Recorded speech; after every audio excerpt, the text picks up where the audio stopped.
Morning Year 6, Mr. Barnett here, live from my classroom. For this term in writing, we're going to be looking at intertextuality.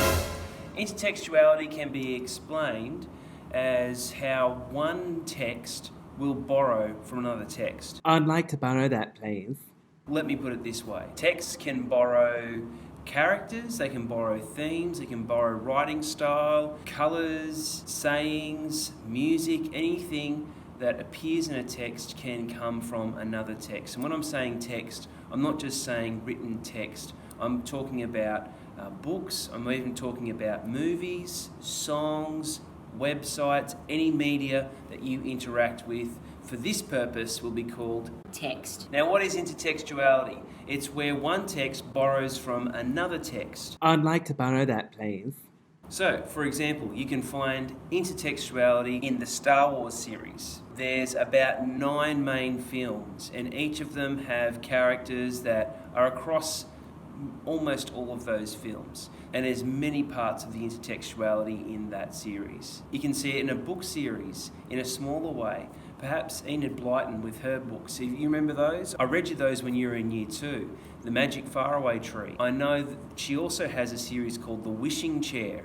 And in The Wishing Chair, there are some of the characters from the Faraway Tree make an appearance in that book series. So you can see there itself is made an intertextual reference. Sometimes authors will reference other authors. Maybe they'll reference other works. For example, many people reference the Bible.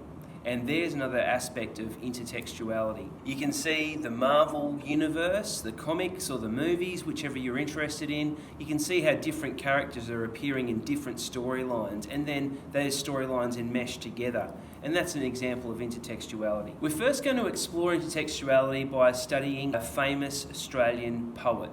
His name is Banjo Paterson, otherwise known as A.B. Paterson. You can get a $10 note, and on one side, the man with the cowboy hat, well, that's the poet, Banjo Paterson.